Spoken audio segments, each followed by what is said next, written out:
തന്നെ. അമ്മയ്ക്ക് എന്താ വേണ്ടേ? ഞങ്ങൾ അമ്മേനെ ഇവിടുത്തെ പണിയിലൊക്കെ സഹായിക്കണം അല്ലേ?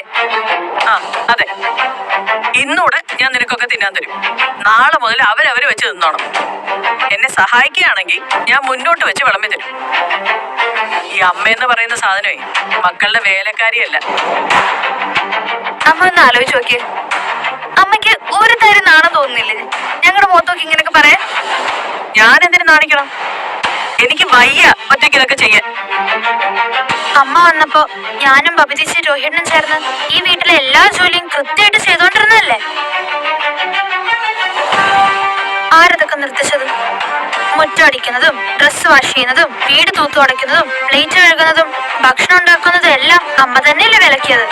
നിങ്ങൾക്ക് പഠിക്കാൻ അത്രയും സമയം കൂടി കിട്ടുമെന്ന് കരുതിയാ ഞാൻ അങ്ങനെ ചെയ്തത്. പിന്നെ സുനിത ഉണ്ടായിരുന്നല്ലോ. മുഖത്ത് നോക്കി ഇങ്ങനെ കള്ളം പറയല്ല അമ്മേ. ഇതെല്ലാം ചെയ്തത് അലീന ചേച്ചിയോടുള്ള ദേഷ്യം തീർക്കാനാണെന്ന് ഞങ്ങൾക്കറിയാം. സുനിതേച്ചിക്ക് ഓരോ ജോലിക്കും ഓരോ പേയ്മെന്റ് കൊടുത്താണ് ചെയ്യിച്ചതെന്ന് ഞങ്ങൾക്കറിയാം. അങ്ങനെയാണെങ്കിൽ എന്താ തെറ്റ്? ഒരിക്കലും ഒരു ജോലി ചെയ്യണ്ടെന്ന് പറഞ്ഞ ഒരിക്കലും ചെയ്യണ്ടെന്നാണോ അതിന്റെ അർത്ഥം?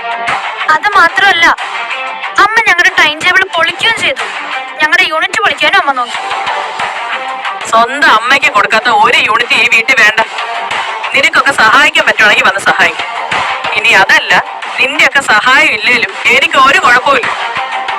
വൈജയന്തി ഇന്നേ വരെ ഒരു കാര്യത്തിനും ആരുടെ കാലം പിടിച്ചിട്ടുമില്ല, ഇനി പിടിക്കാനും ഉദ്ദേശം. ഒന്നില്ലെങ്കിൽ എല്ലാം നശിപ്പിക്കും, അല്ലെങ്കിൽ അമ്മയുടെ കൂടെ നിൽക്കണം. അമ്മ വന്നിങ്ങനെ ഓർഡർ ചെയ്യുന്നതിന് പകരം മക്കളെ എനിക്ക് വയ്യടി ഒന്ന് ഹെൽപ്പ് ചെയ്യുന്ന പറഞ്ഞ ഞങ്ങൾ ഒന്നും പറയാതെ വന്ന് ഹെൽപ്പ് ചെയ്തേനെ. അതിന് പകരം വന്ന് അമ്മ ഞങ്ങളെ ഭീഷണിപ്പെടുത്തുക ചെയ്യുന്നേ. അതാ പ്രശ്നം.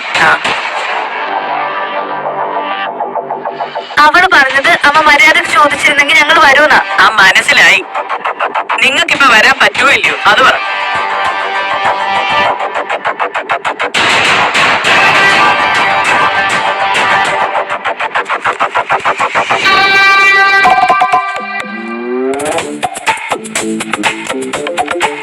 കവറിട്ട് കുലുക്കിയത് തൈര് നന്നായിട്ട് ഉടഞ്ഞു കിട്ടണം. അതിനല്ലേ ഇവിടെ മിക്സി ഉള്ളത്. എന്തിനാ മിക്സി ഈ ചെറിയ പണിക്ക്? പിന്നെ എന്തൊരു സിഗ്നേച്ചർ സ്റ്റൈൽ ഒന്ന് കൂട്ടിക്കോ. എനിക്കതേ മര്യാദയ്ക്ക് പണി. അയ്യടാ ഒത്തിരി ഓർഡർ ഇടാൻ വരല്ലേ. ഞാനേ എന്റെ പാട്ടിന് പോവും. പറഞ്ഞില്ലെന്ന് വേണ്ട. നിന്റെ നാക്കിന് വന്ന് വന്ന് യാതൊരു ബെല്ലും ബ്രേക്കും ഇല്ല. മര്യാദ എന്ന് പറയുന്ന സാധനം നിന്റെ സംസാരത്തിൽ തീരെയില്ല. മര്യാദ കാണിക്കേണ്ട അടുത്തേ ഞാൻ എന്റെ മാക്സിമം മര്യാദ കാണിക്കുന്നുണ്ട്. ഞാൻ അച്ഛൻ്റെ അടുത്ത് ഇങ്ങനെയല്ലല്ലോ സംസാരിക്കുന്നേ, ആണോ? എന്തുകൊണ്ടാ? എനിക്കറിയാൻ പറ്റില്ല. അച്ഛൻ എന്ത് റെസ്പെക്ട് ആണെന്ന് ഓരോരുത്തരോടും. നമ്മൾക്ക് കിട്ടുന്നതല്ലേ നമ്മൾ തിരിച്ചു കൊടുക്കുന്നത്. അമ്മയുടെ അടുത്ത് വരുമ്പോ നേരെ തിരിയും. ഞാനേ അമ്മയായിപ്പോ. എനിക്കിഷ്ടമില്ലാത്ത കാര്യങ്ങൾ, എനിക്കിഷ്ടമില്ലാത്ത ആളുകൾ, ഇതിനോടൊക്കെ മര്യാദ എനിക്ക് കുറവായിരിക്കും. ഞാൻ ഉള്ള കാര്യം പറയുന്നതേ പലർക്കും സൂഹിക്കാതെ. അപ്പൊ പലർക്കും തോന്നും എനിക്ക് മര്യാദയും ബഹുമാനവും ഒക്കെ കുറവാണെന്ന്. അപ്പൊ അമ്മയ്ക്ക് അച്ഛനെ പണ്ടേ ഇഷ്ടമല്ല. എന്റെ ഓർമ്മ വെച്ച കാലം മുതല് അമ്മ ഇങ്ങനെയൊക്കെ തന്നെയാ അച്ഛൻ്റെ അടുത്ത് സംസാരിക്കാൻ പെരുമാറൊക്കെ ചെയ്തോണ്ടിരുന്നേ. നിന്നെ ഇവിടെ എനിക്കൊരു കൈ സഹായത്തിന് വിളിച്ചെന്നും പറഞ്ഞ് കൂടുതൽ പറഞ്ഞ് കേറണ്ട കേട്ടോ. ഞാൻ പറഞ്ഞല്ലോ, നിന്നെയൊക്കെ ഞാൻ കേൾക്കും അനുസരിക്കുകയും ചെയ്യാം. ഒരു ഗതിയും ഇല്ലാതെ നിന്നെയൊക്കെ ചെലവിന് കിടക്കുന്ന കാലത്ത്. അതുവരെ നിന്റെ ഉപദേശം വേണ്ട. വേണ്ടെങ്കിൽ വേണ്ട. എനിക്ക് പറയാനുള്ളത് ഞാൻ പറഞ്ഞു. അനുസരിക്കാനും മനസ്സിലാക്കാൻ പറ്റുന്ന കാലത്ത് മനസ്സിലാക്കിയാൽ മതി. അന്ന് പക്ഷെ പിന്നെ ഗിൽറ്റടിച്ചിരിക്കരുത്. അവിടെ മതി. നിനക്ക് മിണ്ടാതിരുന്ന് എന്നെ സഹായിക്കാൻ പറ്റുവാണെങ്കിൽ സഹായിച്ചാൽ മതി.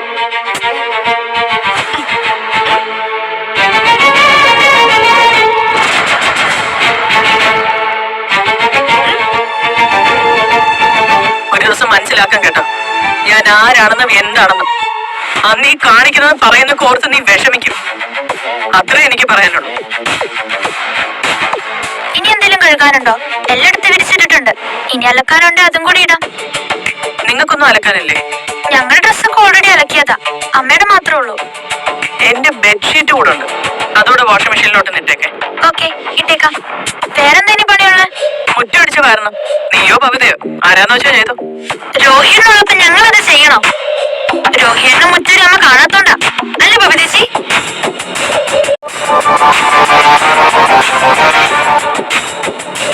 അയ്യോ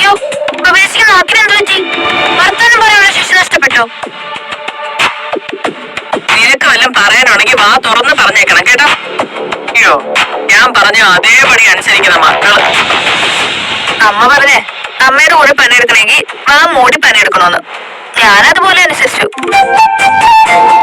ഞാൻ ആർക്കൊരു ശല്യമാവണല്ലോ എന്ന് വിചാരിച്ചു. അപ്പൊ ഒരടി കഴിഞ്ഞതാണല്ലേ. ഞാൻ ഓർക്കുകയും ചെയ്തു ഇതെന്നെ ഇത്ര സൈലൻസ് എന്ന്. കൊള്ളാം.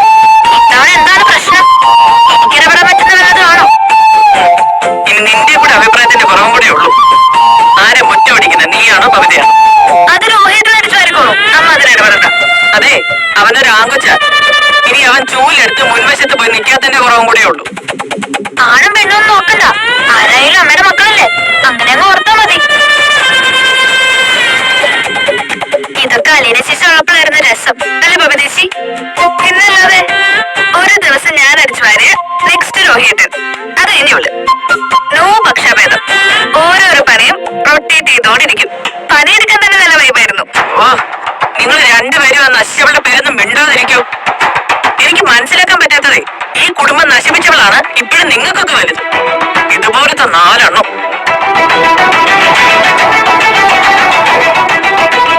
നാലോ? അതെങ്ങനാ?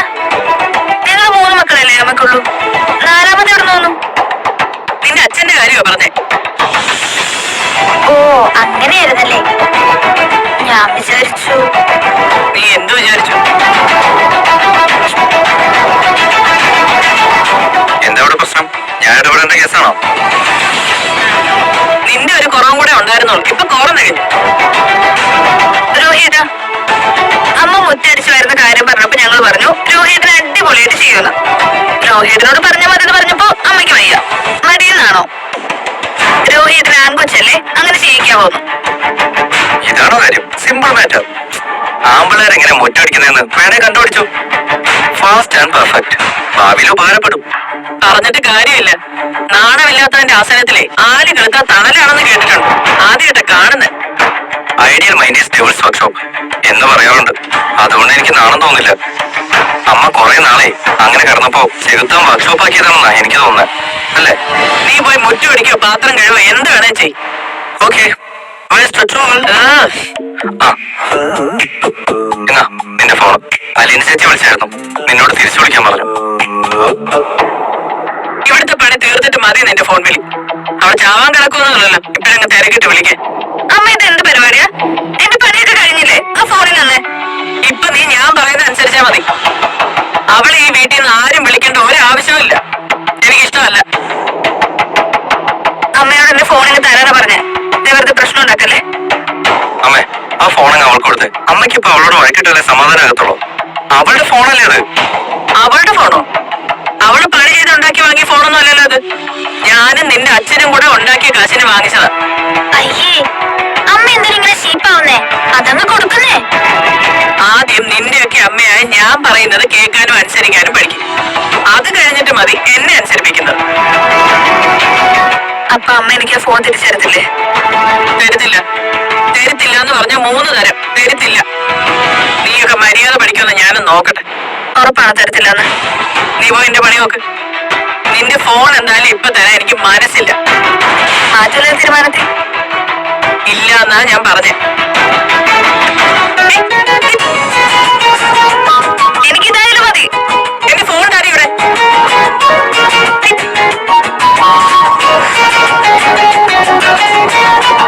ഞാനേ മുറ്റടിച്ചേച്ച് വരാം കേട്ടോ. Excuse me please.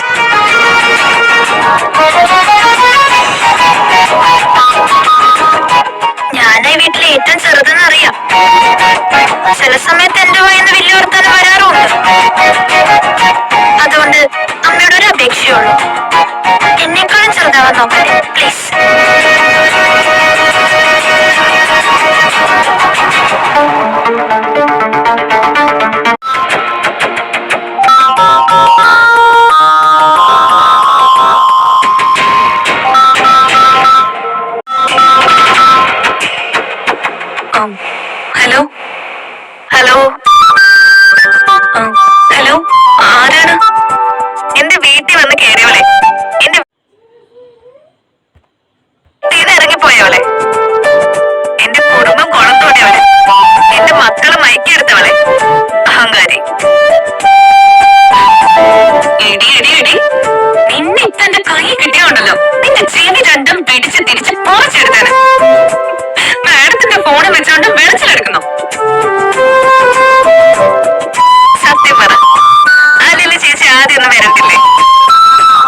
എന്ത് പറഞ്ഞാലും കേക്കാന്ന് വിചാരിച്ചു. അങ്ങനെ ചീത്ത പ്രതീക്ഷിക്കുമ്പോ നിരാശപ്പെടുത്തരുതല്ലോ. അതിനെ ഞാൻ നല്ലോണം പറഞ്ഞത്. പറഞ്ഞപ്പോ നിനക്ക് തൃപ്തിയായോ? ഫോണിന് തൃപ്തിയായി. അമ്മയുടെ ഫോണല്ലേ? അലീന ചേച്ചി ഇത്തിരിയെങ്കിലും തെണ്ണം പറഞ്ഞില്ലെങ്കിൽ ഈ ഫോൺ എന്ത് വിചാരിക്കും? എടി മോളെ, നിന്നെ ഞാൻ വിളിച്ചിട്ട് കിട്ടുന്നില്ലായിരുന്നല്ലോ. എന്റെ ഫോൺ പോയി ചേച്ചി. അതിന്റെ ഡിസ്പ്ലേ പൊട്ടി. ഡിസ്പ്ലേ പോയെങ്കിൽ പുതിയ എണ്ണം വാങ്ങിക്കണം. എനിക്ക് അച്ഛനോട് പറയാനൊരു മടി. എന്നോട് പറ, ഞാൻ വാങ്ങിത്തരാലോ. ഞാനിപ്പോ പഴയതുപോലൊന്നും അല്ല, പൈസയൊക്കെ ഉണ്ട് കയ്യില്. ചേച്ചി കുളത്തുപുഴയിലല്ലേ, എന്നെങ്ങനെ തരും? നീ പോയി മൊബൈൽ ഷോപ്പിൽ നിന്ന് നിനക്ക് ഇഷ്ടപ്പെട്ടൊരു ഫോൺ സെലക്ട് ചെയ്യുന്നു. അതിന്റെ പ്രൈസ് എത്രയാന്ന് എന്നെ വിളിച്ചു പറയുന്നു. ഞാൻ ഓൺലൈൻ പേയ്മെന്റ് ചെയ്യുന്നു. അതുപോലെ അതൊക്കെ ഞാൻ ഒന്നുകൂടെ ആലോചിച്ചിട്ട് പറയാം. നിനക്ക് സുഖാണോടി മോളെ? ഒരു സുഖമല്ലേ ചേച്ചി, ഭയങ്കര വിഷമം. എന്താ പറ്റി? ഒരാൾ എന്നെ ചീറ്റ് ചെയ്യുവാണോന്നൊരു സംശയം. ആരാണ് എന്റെ കൊച്ചിനെ ചതിക്കുന്നത്? പറ, ഞാൻ ചോദിക്കാം. അന്ന് വീട്ടിൽ വന്നില്ലേ ചേച്ചി? ഒത്തിരി മുടിയൊക്കെ ഉള്ള ഒരാൾ ഓർക്കുന്നുണ്ടോ? ആ, മനസ്സിലായി. എനിക്ക് ഓർമ്മയുണ്ട്. ഞങ്ങൾ തമ്മിൽ ഭയങ്കര സ്നേഹത്തിലായിരുന്നു ചേച്ചി. കഴിഞ്ഞ ദിവസം അവനെ ഞാൻ വേറൊരു പെണ്ണിന്റെ കൂടെ കണ്ടു. ഞാൻ ഞെട്ടിപ്പോയി. ഒരു സ്കൂട്ടറിൽ അവളെ വെച്ചോട് പോകുന്നു. ശരിക്കും കണ്ടോ? കണ്ടു കണ്ടു കണ്ടു. തോന്നലൊന്നുമല്ല, സത്യമാ. അത് ആരാണെന്ന് നിനക്കറിയില്ലല്ലോ. ഒരു പക്ഷെ അമ്മന്റെ കസിൻ സിസ്റ്റർ ആവാം, അല്ലെങ്കിൽ ഏതെങ്കിലും റിലേറ്റീവ് ആവാം, സ്വന്തം അനുജത്തി തന്നെ ആവാം ചിലപ്പോ. ഞാൻ അങ്ങനെയൊക്കെ സമാധാനിക്കാൻ നോക്കിയിട്ട് പറ്റുന്നില്ല. അമലിനെ വിളിച്ച് ചോദിച്ചോടായിരുന്നോ? അവൻ ഫോൺ എടുക്കുന്നില്ല. ഒഴിഞ്ഞു മാറുന്നതിന്റെ ലക്ഷണമല്ലേ അത്? നീ സമാധാനായിട്ടിരിക്ക്, നമുക്കതിനൊരു വഴി ഉണ്ടാക്കാം. വിഷമിക്കരുത് കേട്ടോ. എന്താ ചെയ്യേണ്ടതെന്ന് എനിക്കൊരു പിടിയും കിട്ടുന്നില്ല. അവൻ ചീറ്റ് ചെയ്യുവാണെങ്കിൽ അവനെ കൊന്നിട്ട് ഞാൻ ചാവും. അങ്ങനൊന്നും ചിന്തിക്കല്ലേ മോളെ, നമുക്ക് പരിഹാരം ഉണ്ടാക്കാന്നേ. എനിക്കിത് വേറെ ആരോടും പറയാൻ പറ്റത്തില്ല. ഞാനുണ്ടല്ലോ നിനക്ക്, ധൈര്യമായിട്ടിരിക്കെ. ചേച്ചി, അമ്മ വിളിക്കുന്ന, ഞാൻ കട്ട് ചെയ്യുവാണേ, പിന്നെ വിളിക്കാം. Okay, by.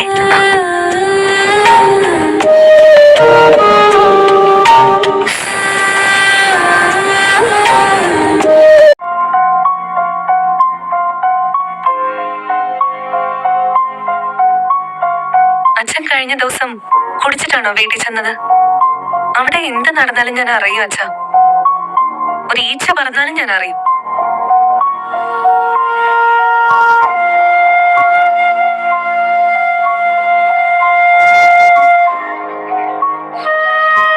ഇനി കുടിക്കല്ലേ അച്ഛാ, പ്ലീസ്. ഇവിടെ ഒരാള് കുടിക്കാൻ വേണ്ടി മാത്രം ജീവിക്കൂ.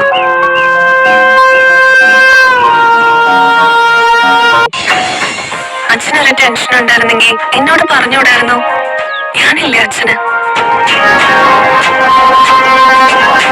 ഇനി കുടിക്കല്ലേ അച്ഛാ, പ്ലീസ്. ഇവിടെ ഒരാള് കുടിക്കാൻ വേണ്ടി മാത്രം ജീവിക്കൂ. സത്യം പറഞ്ഞ എനിക്ക് അച്ഛൻ്റെ അടുത്തുനിന്ന് പോരണ്ടായിരുന്നു എന്ന് തോന്നാം. ഇവിടുത്തെ രാജകുമാരിയാകുന്നതിനേക്കാളും എനിക്കിഷ്ടം അവിടുത്തെ വേലക്കാരിയാകുന്നതാ. അച്ഛൻ മരുന്നെല്ലാം മുടങ്ങാതെ കഴിക്കണേ. ഞാനുണ്ടായിരുന്നപ്പോ എല്ലാം കൃത്യമായിട്ട് നോക്കിക്കൊണ്ടിരുന്നതാ. കൃഷ്ണമോളോട് ഞാൻ എല്ലാം പറഞ്ഞേൽപ്പിച്ചിട്ടാണല്ലോ പോകുന്നത്. അച്ഛൻ അതൊക്കെ തെറ്റിച്ചല്ലേ.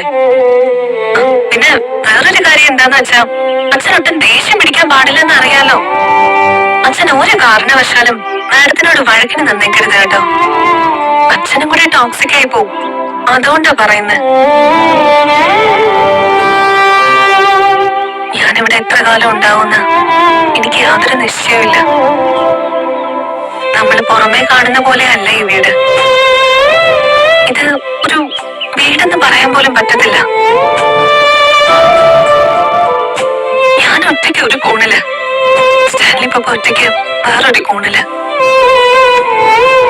പെരിച്ചാഴികൾ നടക്കുന്ന മാതിരി 3-4 ജോലിക്കാര് ഇതിലെല്ലാം കയറി ഇറങ്ങി നടക്കുന്നത് കാണാം. എന്നെ വിധിക്കാനും ശിക്ഷിക്കാനുള്ള ന്യായാധിപന്മാരാണെങ്കിൽ അണിയറയിൽ ഒരുങ്ങിക്കൊണ്ടിരിക്കുക. കേട്ടം മാറ്റി അവരെ രംഗത്തോട്ട് വരാൻ വലിയ താമസമൊന്നും ഇല്ലെന്നാ തോന്നുന്നത്. ഞാൻ മിക്കവാറും ഇവിടുന്ന് ഇറങ്ങി ഓടേണ്ടി വരുമെന്നാ തോന്നുന്നത്.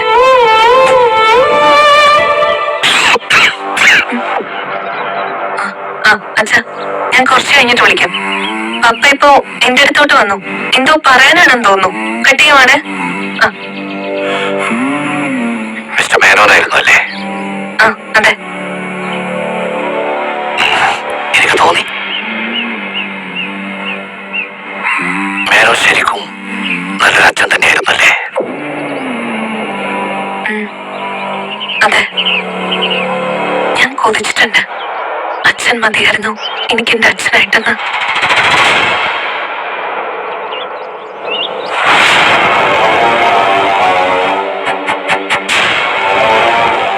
അത്രയ്ക്ക് വാത്സല്യമാണോ നിന്നോട്? അതെ. അയാൾ ചീറ്റ് ചെയ്ത സ്ത്രീയുടെ മകളായിട്ട് പോലും നിന്നെ എങ്ങനെ സ്നേഹിക്കാൻ കഴിയുന്നു? അതെനിക്ക് അറിഞ്ഞൂടാ. ഓർത്ത അത്ഭുതം തോന്നും. അച്ഛനല്ലാതെ വേറെ ആർക്കും ഇങ്ങനെ പറ്റത്തില്ല. ഇതിപ്പോ സർപ്രൈസ് ആയി പോയി. അയാൾ നിന്നെ എന്റെ അടുത്ത് എത്തിച്ചു തന്നപ്പോൾ ആരും അങ്ങനെ ചെയ്യില്ല.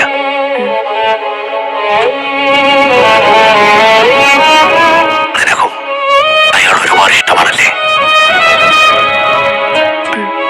അതെ. ഞാൻ ആദ്യമായിട്ട് അച്ഛനെന്ന് വിളിച്ചത് അദ്ദേഹത്തെ. അങ്ങനെ വിളിച്ചോളാൻ സമ്മതിച്ചപ്പോ സന്തോഷം കൊണ്ട് ഞാൻ കരഞ്ഞുപോയി.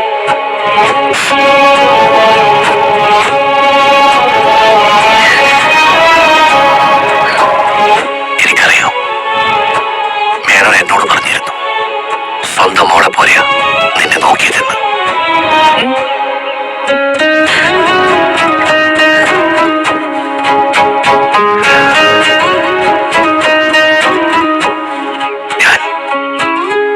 ഞാൻ അത്ര പോരല്ലേ?